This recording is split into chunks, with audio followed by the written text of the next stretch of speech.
Assalamualaikum warahmatullahi wabarakatuh. Terima kasih sudah klik video ini. Kita akan kembali sharing, membahas pertanyaan ataupun juga masalah yang disampaikan dari teman viewers kita. Langsung saja saya bacakan pertanyaannya. Pak, izin bikin video penjelasan dapat akte cerai dan salinan perkara lewat pengacara. Kalau dapat atau tidak dapat salinan perkara, gunanya apa dan gimana? Apa dapat akte cerai tanpa salinan perkara tidak apa-apa?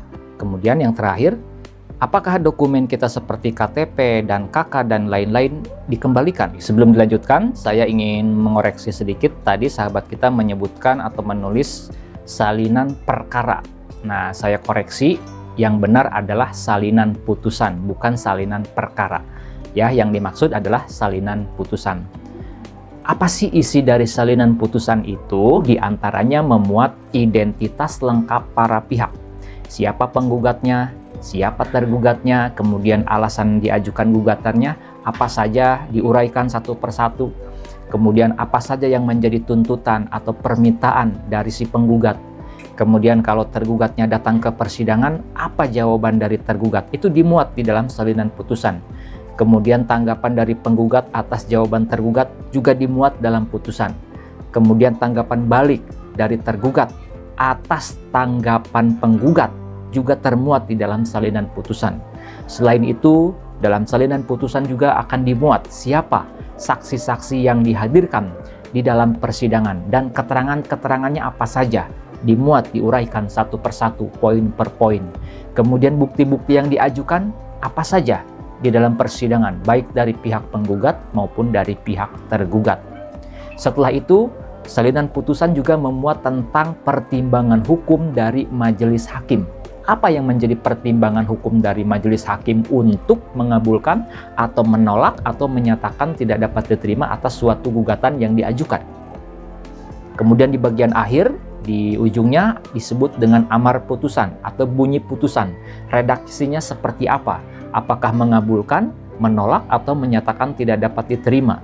Kalau mengabulkan, apa saja yang dikabulkan? Poin per poinnya disebutkan di dalam salinan putusan tersebut. Sampai di sini mudah-mudahan bisa dipahami.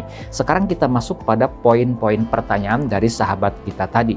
Poin pertanyaan yang pertama, kalau dapat atau tidak dapat salinan putusan, gunanya apa dan gimana?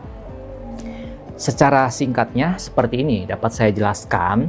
Salinan putusan itu gunanya untuk membuktikan bahwa suatu perkara yang diajukan ke suatu pengadilan itu sudah diproses, sudah diperiksa, sudah diadili oleh majelis hakim, kemudian hakim-hakimnya siapa saja termuat di dalam salinan putusan itu, kemudian bunyi putusannya seperti apa, kapan dikeluarkan, diterbitkan putusan tersebut.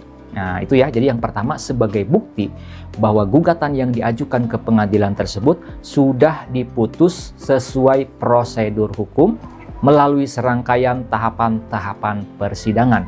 Kemudian selain itu, salinan putusan juga dapat digunakan untuk keperluan pengurusan dokumen kependudukan. Nanti akan dijelaskan dalam poin berikutnya ya. Saya akan jelaskan seperti ini terkait dengan salinan putusan ini. Contoh misalkan, di pengadilan agama, salinan putusan itu merupakan suatu dasar hukum untuk diterbitkan yang namanya akta cerai. Karena kalau di pengadilan agama, gugatan cerai yang diajukan kemudian diputus oleh majelis hakim, maka nanti akta cerainya diterbitkannya oleh pengadilan agama itu juga. Dasarnya tadi, salinan putusan. Kalau misalkan di dalam putusan mengabulkan gugatan penggugat, kemudian putusannya ingkrah, ingkrah itu berkekuatan hukum tetap, artinya si tergugatnya tidak mengajukan perlawanan, tidak mengajukan keberatan, atau tidak mengajukan banding, maka berlakulah putusan itu sah dan mengikat, sehingga hal itu menjadi dasar bagi pengadilan agama untuk menerbitkan akta cerai. Nah, jadi kalau misalkan akta cerai yang ada salinan putusannya itu membuktikan bahwa akta cerai itu datanya sama dengan data yang termuat di dalam salinan putusan. Contoh, di dalam akta cerai ada identitas penggugatnya siapa, tergugatnya siapa. Itu sama datanya dengan yang tertulis di dalam salinan putusan. Kemudian juga sebagai bukti bahwa akta cerai tersebut memiliki kekuatan hukum yang sangat kuat, dapat dipertanggungjawabkan, dapat disimpulkan bahwa akta cerai itu diterbitkan secara sah formal setelah melalui serangkaian proses-proses hukum di pengadilan tersebut. Nah, kalau di pengadilan negeri, salinan putusan itu menjadi dasar bagi para pihak yang berperkara untuk mengajukan permohonan penerbitan akta cerai di Dinas Kependudukan dan Pencatatan Sipil. Jadi kalau gugatan cerai yang diajukan ke pengadilan negeri, itu nanti setelah putusan yang menerbitkan akta cerainya bukan pengadilan negeri itu, melainkan Dinas Kependudukan dan Pencatatan Sipil dengan dasar yaitu tadi salinan putusan dari majelis hakim pengadilan negeri yang dimaksud. Karena kalau seseorang ingin misalkan menerbitkan atau membuat akta cerai di catatan sipil, dia akan ditanya, mana salinan putusannya? Kalau tidak ada salinan putusan, Dinas Kependudukan dan Pencatatan Sipil tidak akan menerbitkan yang namanya akta cerai. Prosedurnya seperti itu. Kemudian kegunaan yang lainnya misalkan untuk salinan putusan yang diterbitkan oleh pengadilan agama, ketika seseorang ingin menikah lagi, biasanya KUA, Kantor Urusan Agama, itu akan meminta yang namanya akta cerai plus salinan putusannya. Karena setahu saya prosedurnya seperti itu di Kantor Urusan Agama. Ketika orang misalkan mengaku sebagai janda atau duda, kemudian mendaftar untuk menikah, dia akan diminta yang namanya akta cerai dan juga salinan putusan. Biasanya seperti itu. Koreksi saya kalau misalkan keliru ataupun salah ya. Intinya salinan putusan itu sangat berguna dan banyak sekali manfaatnya. Salah satunya sebagai pembuktian ya, bahwasanya proses perkara yang diajukan itu sudah sesuai dengan prosedur hukum, serangkaian persidangan, dan memiliki kekuatan hukum yang mengikat, memiliki kekuatan pembuktian yang sangat kuat. Itu yang pertama. Kemudian yang kedua, poin pertanyaannya, apa dapat akta cerai tanpa salinan perkara? Tidak apa-apa.